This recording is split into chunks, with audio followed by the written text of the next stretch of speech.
The game was over. Chapter 12. The Bedsheet Exit. The trial was a formality. The evidence of the fake statements was overwhelming. Kirk Wright sat in the courtroom, his once proud shoulders slumped, as he was convicted on 47 counts of fraud and money laundering. He faced hundreds of years in prison. He would never see his gold-fixtured mansion again. He would never drive a Lamborghini. He would be just another number in the federal system. 3 days after his conviction, in a small jail cell in Atlanta, Kirk Wright made his final decision. He didn't wait for the sentencing. He didn't wait for the appeals. When the guards made their rounds at 2:00 a.m., they found him. He had used a bedsheet and the top bunk of his cell to make a final exit. He took the secrets of where the last of the money went to his grave. He left behind 500 investors whose lives were in ruins. He left behind a second wife who was evicted from her home with nothing but her clothes. And he left behind a group of NFL legends who learned that the most dangerous hits don't happen on the field. Epilogue, the echo of the smile. History, it is said, is written by the winners. But in the architecture of greed, there are no winners, only those who haven't been caught yet and those who have lost everything. Stephen Warshak remains behind bars, a middle-aged man watching the years slip away, the pill king of a kingdom of concrete and steel. Kirk Wright is a footnote in a tragic chapter of Atlanta's history, a man who chose a bedsheet over a life of accountability. And the victims, Ryan, the Prices, Steve Atwater, they carry the scars of their hope. If you turn on the television late at night, you might still catch a glimpse of a man with a whistle and a grin. Smiling Bob is a ghost now, a digital remnant of a time when a smile was enough to hide a billion-dollar lie. The names change, the products evolve, but the hunger for the secret recipe remains. The student has indeed become the teacher, and the lesson is always the same. If the smile looks too perfect, someone else is paying for the teeth. The Architecture of Greed, a novel of ambition, deception, and the cost of a smile. Chapter 1. The Basement Chorus. The air in the basement of the Warshak home in Cincinnati, Ohio, smelled of damp concrete and the metallic tang of old radiator pipes. It was 1996, and the world outside was beginning to vibrate with the hum of the early internet. But down here, in the subterranean gloom, the revolution was being built on scribbled credit card numbers and the desperate hopes of men who felt they were becoming invisible.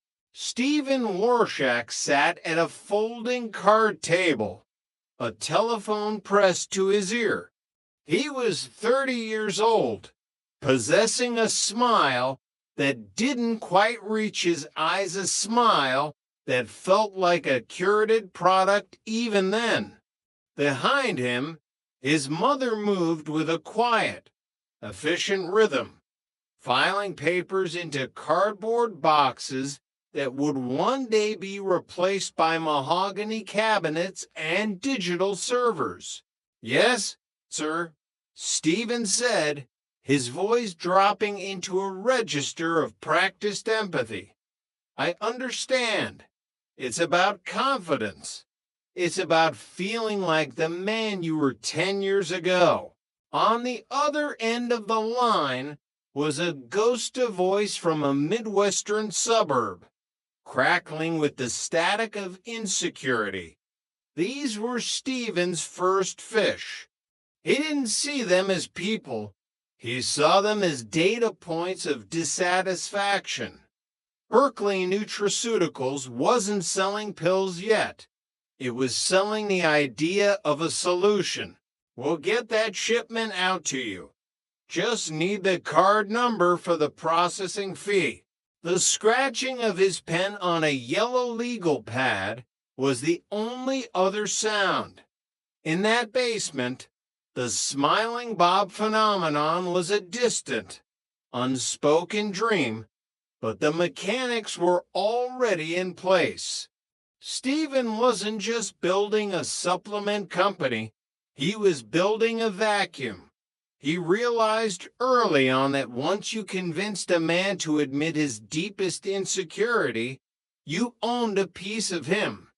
And once you had his credit card number, you owned his future. As the months bled into years, the shoestring operation began to fray at the edges, not from lack of money, but from an excess of it. The basement couldn't hold the volume. The shoestring was now a golden cord, and Stephen was beginning to realize that the law was something that happened to other people who weren't as charismatic, as visionary, or as hungry as he was. Chapter 2: The Icon of the Lie. By 2001, the basement was a memory, replaced by a sprawling corporate headquarters that hummed with the predatory energy of a shark tank. Stephen Warshak was no longer just a telemarketer, he was a kingmaker, and his king was a man named Bob. Smiling Bob. The marketing campaign was a masterstroke of psychological warfare. Bob didn't need to speak. He didn't need to explain the science of insight. He just needed to smile.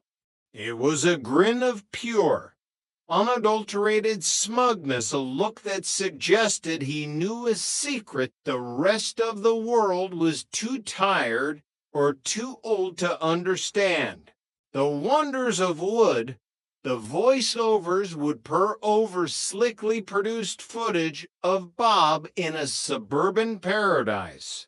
The ads were filled with double entendres that bypassed the brain and went straight to the ego. Rorschach, as some in the industry mockingly called him, referring to the inkblot tests that revealed a person's hidden desires, knew exactly what he was doing. He was buying airtime on major networks, placing his product alongside legitimate pharmaceuticals like Viagra. He was blurring the lines. If it's on TV, it must be true. If Bob is smiling, he must be happy. In the call centers, the atmosphere was different. John Bradley, a shift leader with a conscience that was slowly being eroded by his commission checks, watched the monitors. The phones didn't just ring, they screamed. Everything lights up. John whispered to a new recruit. The moment the ad hits the air, the world wants to be Bob. But the scripts John handed out weren't about health. They were about the continuity program. It was a phrase that sounded stable, even comforting. In reality, it was a trapdoor. Once they get the free sample, Stephen had told his executives in a leaked email, they're ours. The automatic billing is the lifeblood. It's the oxygen. If the card is good, I want to ship. I don't care if it's stolen from grandma's purse. The arrogance was a slow-growing tumor. Stephen began to view his customers as fish in a barrel. He wasn't just selling a daily tablet. He was selling